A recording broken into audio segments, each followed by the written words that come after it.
الحمد للہ رب العالمین والصلاة والسلام علی سید الانبیاء والمرسلین اعوذ باللہ السمیع العلیم من الشیطان الرجیم من ہمزہ ونفخہ ونفثہ بسم اللہ الرحمن الرحیم ان اللہ بے شک اللہ تعالی لا یغفر نہیں بخشے گا ان یشرک بہ کہ اس کے ساتھ شریک بنایا جائے ویغفر اور وہ بخش دے گا ما دون ذالک لمن یشاء جو اس کے علاوہ ہے جسے چاہے گا ومن یشرک اور جو کوئی شریک بنائے باللہ اللہ تعالیٰ کا فقد تو یقیناً افترا اس نے گھڑا ہے اثمن عظیما بہت بڑا گناہ۔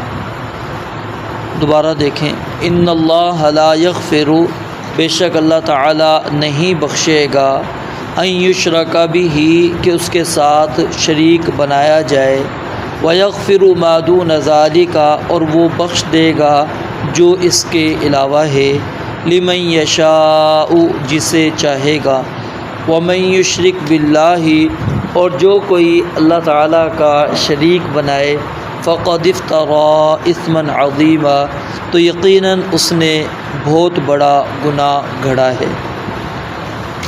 اللہ رب العالمین نے گزشتہ آیات کے اندر یہود کو وعید اور ڈانٹ ڈپٹ کی تھی، اب اس کی وجہ بیان فرما رہے ہیں کہ یہ وعید کیوں تھی کہ ان کے ایمان نہ لانے کی وجہ سے اور کفر و شرک کرنے کی وجہ سے۔ شرک دنیا کا سب سے بڑا ظلم ہے۔ لوگ دوسرے ظلموں کے خاتمے کی باتیں کرتے ہیں لیکن اس ظلم کے خاتمے کے لیے خاموش رہتے ہیں، اور جو ظلم کے خلاف کھڑے ہوتے ہیں خود بھی وہ اس ظلم کا شکار ہوتے ہیں۔ یعنی ہم آپس کے جو معاملات ہوتے ہیں، آپس کی ایک دوسرے پر جو زیادتیاں ہوتی ہیں، ہم اس کے خلاف تو کھڑے ہوتے ہیں اور ہم اس کے خاتمے کی باتیں بھی کر رہے ہوتے ہیں اور کوششیں بھی کر رہے ہوتے ہیں، لیکن جو دنیا کا سب سے بڑا ظلم ہے اس کی طرف انسان توجہ نہیں کرتا، اس کے اندر بہت بڑی کوتاہی نظر آتی ہے۔ سیدنا لقمان حکیم نے اپنے بیٹے کو جو وصیتیں کی اللہ تعالیٰ کو اتنی پسند آئیں کہ اللہ تعالیٰ نے اس کو قرآن مجید کا حصہ بنایا ہے، اور اس کے اندر انہوں نے کہا تھا یا بنی لا تشرک باللہ، اے میرے بیٹے اللہ تعالیٰ کے ساتھ کسی کو شریک مت بنانا۔ کیوں؟ ان الشرک لظلم عظیم، کیونکہ شرک بہت بڑا ظلم ہے۔ جب سورۃ الانعام کی یہ آیت مبارکہ اتری کہ الذین آمنوا ولم یلبسوا ایمانہم بظلم، کہ جو لوگ ایمان لے کر آئے اور انہوں نے اپنے ایمان کے ساتھ ظلم کو نہیں ملایا، خلط ملط نہیں کیا، تو اولئک لہم الامن وہم مہتدون، ایسے لوگوں کے لیے امن بھی ہے اور ایسے لوگ ہدایت یافتہ بھی ہیں۔ تو صحابہ کرام رضوان اللہ علیہم مجمعین پریشان ہو گئے آیت اترنے کے بعد۔ انہوں نے کہا کہ اللہ کے نبی علیہ السلام، اگر ہم کسی پر ظلم نہیں کرتے تو اینا لا یظلم نفسہ، ہم میں سے کون ایسا ہے جو اپنے آپ پر ظلم نہ کرتا ہو؟ یعنی بندہ کسی پر نہ کرے تو اپنے آپ پر ظلم کرتا ہے۔ اپنے آپ پر ظلم کیا ہے کہ ہم اللہ تعالیٰ کا کوئی حکم اگر نہیں مانتے، یہ ظلم ہے، یہ اپنے آپ پر ہم نے کیا کر دیا؟ ظلم کر دیا، ٹھیک ہے؟ یا ہم نے کوئی ایسی چیز استعمال کر لی جو ہماری صحت کے لیے اچھی نہیں ہے، اپنے ساتھ ہم کیا کر رہے ہیں؟ ظلم ہے۔ تو کہا کہ اینا لا یظلم نفسہ، کون سا ایسا بندہ ہے جو اپنے آپ پر ظلم نہیں کرتا؟ ظلم انسان اپنے آپ پر تو کر ہی لیتا ہے ہر بندہ، تو اس کا مطلب پھر ہم امن والے نہیں، ہم ہدایت یافتہ نہیں ہیں۔ تو رسول اللہ صلی اللہ علیہ وسلم نے پھر اس وقت یہ بات بیان فرمائی تھی کہ کیا تم نے لقمان حکیم کی بات کو نہیں سنا کہ انہوں نے کیا کہا تھا؟ ان الشرک لظلم عظیم، کہ ظلم سے مراد کیا ہے؟ وہ شرک ہے، کہ جو بندہ اپنے ایمان کے ساتھ شرک ملا دے گا، ٹھیک ہے، تو ایسے شرک نہیں ملنے دے گا، جو اپنے ایمان کے ساتھ شرک نہیں ملنے دے گا، تو یہی لوگ امن والے ہیں، یہی لوگ ہدایت یافتہ ہیں۔ اور جو لوگ مطلب اپنے ایمان کے ساتھ شرک کو ملا لیں گے پھر وہ نہ امن والے ہیں اور نہ ہی ہدایت یافتہ ہیں۔ ہمارے ہاں اکثر طور پر ایک غلط فہمی یہ بھی پائی جاتی ہے کہ مسلمان شرک نہیں کر سکتا۔ اس چیز نے ہمیں بڑے دھوکے کے اندر رکھا ہے کہ مسلمان کلمہ پڑھنے والا شخص وہ کبھی مشرک نہیں ہو سکتا۔ یہ مشرک وہ تھے جو کفار تھے، جو رسول اللہ صلی اللہ علیہ وسلم کے دور کے اندر تھے، جی ان کے بارے میں باتیں ہوئیں۔ یا پھر ہم یوں کہہ لیں گے جی وہ یہودی ہیں، وہ عیسائی ہیں، غیر مسلم ہیں، جن کا اسلام کے ساتھ تعلق نہیں ہے، وہ مشرک ہو سکتا ہے، مسلمان مشرک نہیں ہو سکتا۔ اور یہ بات بڑی حوصلہ افزا بھی نظر آتی ہے جب بندہ سنتا ہے، وہ کہتا ہے چلو کم از کم میں نے کلمہ پڑھا ہے تو اس کا مطلب میں اس وعید سے نکل چکا ہوں، میرے اندر اب شرک نام کی کوئی چیز آ ہی نہیں سکتی۔ ٹھیک ہے، رسول اللہ صلی اللہ علیہ وسلم نے سب سے زیادہ جو چیز جس کا خوف کا اظہار کیا تھا آپ نے وہی شرک کا کیا تھا، الشرک الاصغر، جو چھوٹا شرک ہے۔ یہ شرک کبیرہ گناہ، جو شرک الاکبر ہے اکبر الکبائر، سارے کبیرہ گناہوں میں سے بڑا جو انسان کو دین اسلام سے نکال دیتا ہے وہ الگ ہے۔ ٹھیک ہے، اور وہ دین اسلام سے نہیں نکال رہا بندے کو، لیکن اس کے بارے میں بھی آپ علیہ الصلوۃ والسلام نے فرمایا کہ سب سے بڑا خوف جو مجھے اپنی امت پر ہے وہ شرک کے بارے میں، وہ شرک اصغر ریاکاری ہے۔ ٹھیک ہے، تو صحابہ کرام رضوان اللہ علیہ مجمعین یا بعد میں آنے والے مسلمان، ان کے بارے میں آپ کو خوف ہے، کس کے بارے میں؟ شرک۔ اور یہ خوف آپ نے یہ تو نہیں کہا کہ جی کافر کے بارے میں مجھے خوف ہے، امتی، میرا جو امت جو میری بات مانے گا اس کا۔ اور پھر اللہ تعالیٰ نے فرمایا وما یؤمن اکثرهم باللہ الا وهم مشرکون، سورہ یوسف کے اندر، کہ ایمان نہیں لاتے ان میں سے اکثر مگر اللہ کے تعالیٰ کے ساتھ شریک بناتے ہیں۔ تو اللہ تعالیٰ تو اس بات کر رہے ہیں کہ ایمان کے ساتھ شرک کرنے والے موجود ہوں گے۔ ٹھیک ہے، یہ چیز نہ سمجھیں کہ مسلمان ہیں ہمارے اندر شرک نہیں آ سکتی۔ بہت سی جو آپ دعائیں پڑھتے ہیں اس کے اندر اسی چیز کی تردید کروائی گئی ہے، بار بار ہم اپنی زبان سے ان چیزوں کی تردید کرتے ہیں۔ صبح شام آپ دعا پڑھتے ہیں، اس کے اندر دعا ایک باقاعدہ یہ موجود ہے، وَأَعُوذُ بِكَ أَنْ أُشْرِكَ بِكَ۔ ٹھیک ہے، میں تیری پناہ میں آتا ہوں اے اللہ اس بات سے کہ میں تیرے ساتھ شریک بناؤں۔ بندہ یہ کلمات اپنی زبان سے کہتا ہے۔ سورہ اخلاص کو جو فضیلت اہمیت دی گئی کس وجہ سے؟ کہ اس کے اندر بندہ نفی کر رہا ہے غیر اللہ کی، اللہ رب العالمین کی توحید کا اس بات کرتا ہے۔ سورہ کافرون جو بندہ پڑھتا ہے، نبی علیہ الصلوۃ والسلام نے فرمایا اللہ تعالیٰ اس کو کافروں کی فہرست سے نکال دیتے۔ کیوں؟ کیونکہ وہاں پر بندہ اقرار کرتا ہے کہ اللہ میں تیری عبادت کرتا ہوں، دوسروں کی عبادت نہیں کرتا۔ یہ جن کی عبادت کرتے ہیں ہم ان کی عبادت نہیں کرتے، وہ الگ ہیں ہم الگ ہیں، ان کا دین الگ ہمارا دین الگ۔ یہ ساری چیزیں اگر سب چیزیں ملائیں تو یہی چیز نظر آتی ہے کہ سب سے بڑی جو ظلم ہے دنیا کا وہ کیا ہے؟ شرک ہے۔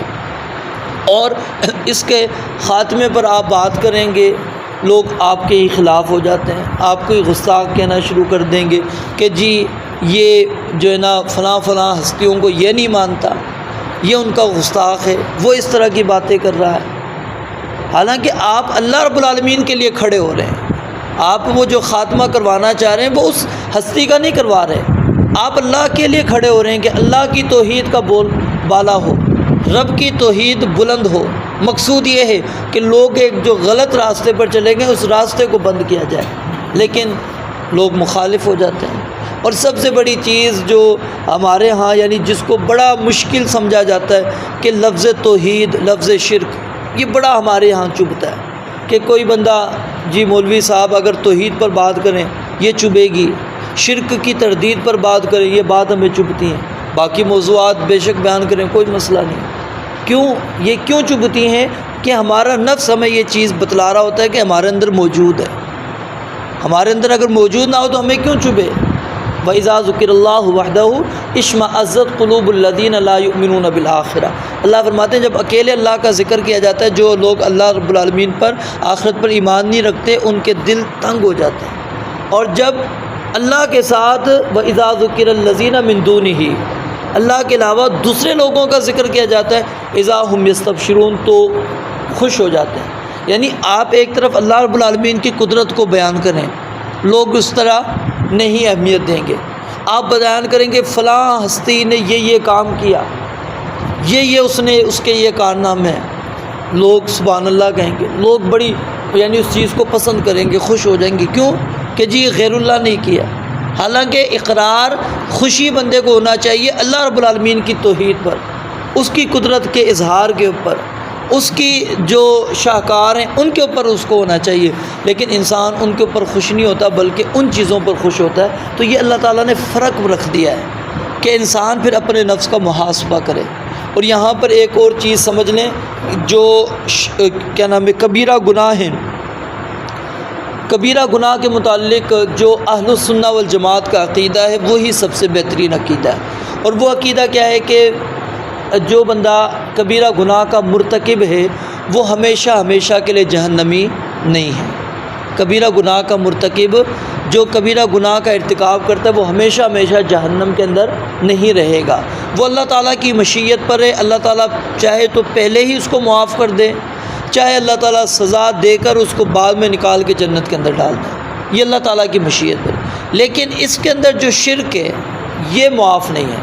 اگر بندہ بغیر توبہ کے اس دنیا سے چلا جاتا ہے، شرک کے اوپر ہی اس کی موت آ گئی ہو تو پھر یہ معافی نہیں ہے۔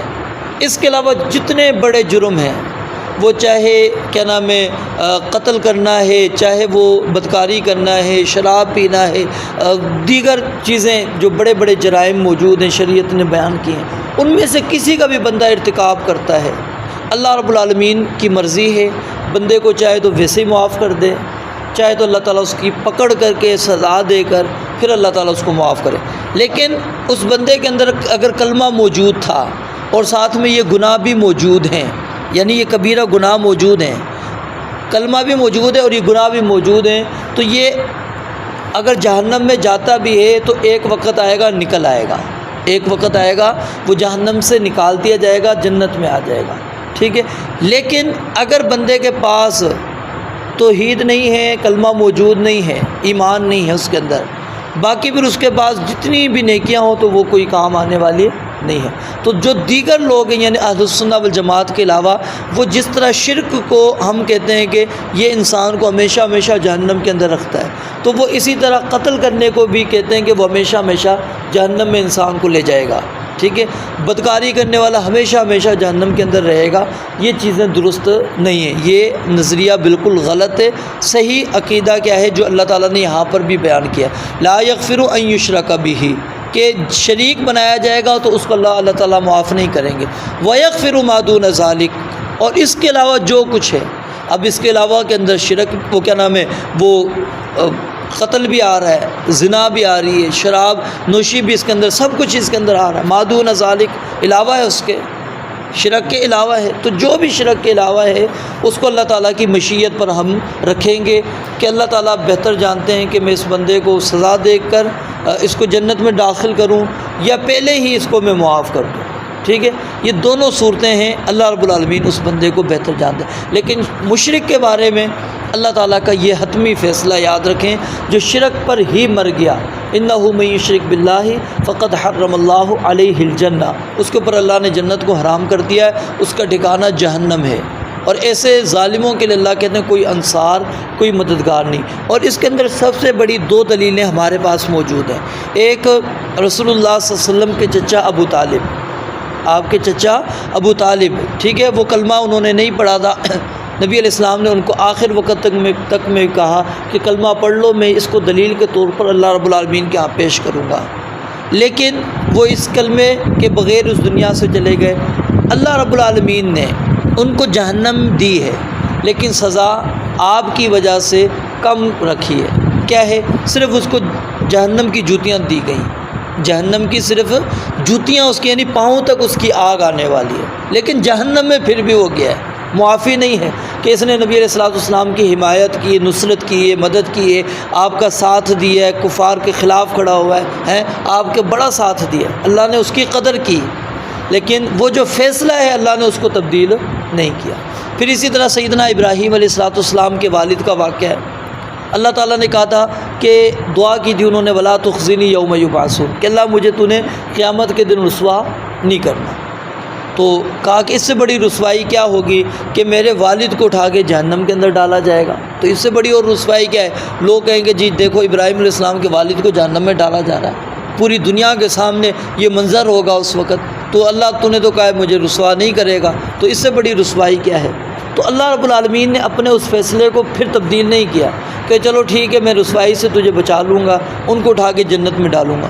اللہ نے کہا جائے گا وہ جہنم کے اندر ہی، لیکن اب اس کی شکل بدل دوں گا، ایک جانور بجو کی شکل اس کو بنا کر اٹھا کے ڈال دیا جائے گا، یعنی جائے گا وہ جہنم میں۔ یہ فیصلہ اللہ نے کہا میں تبدیل نہیں۔ تو یعنی شرک اس کی کوئی معافی نہیں ہے، وہ چاہے پھر نبی کا چچا ہے، نبی کا کیا نام ہے والد ہے، نبی کی بیوی ہو، کچھ بھی ہو، ٹھیک ہے، کتنا بھی قریب اس کے ساتھ تعلق موجود ہو، وہ اس کو کام نہیں آنے والا۔ تو جب نبی کے ساتھ والوں کو ان کا ساتھ کام نہیں آ رہا، تو یہ جو ہم اتنے عرصے بعد ہیں، ہم کن امیدوں پر یہ کھڑے ہو جاتے ہیں کہ جی وہ ہمیں قبر کے اندر بچا لیں گے، وہ ہمیں حشر کے اندر بچا لیں گے، وہ ہمیں قیامت والے دن بچا لیں گے، ہمیں پکڑ کے جنت کے اندر لے جائیں گے۔ ہم کن سہاروں کے اوپر اپنے آپ کو سمجھ لیتے ہیں کہ وہ ہمیں بچا لیں گے؟ تو یہ صرف شیطانی دھوکے ہیں جو انسان کو اس کے اندر مبتلا کرتا ہے۔ تو اس لیے انسان اپنے آپ کو حتی الامکان وہ کوشش کرے کہ شرک سے بالکل بری رکھے، باقی کمی کوتاہی ہے وہ اللہ تعالیٰ معاف کر دیں گے، اور اللہ تعالیٰ نے رکھے بھی ہیں اسباب۔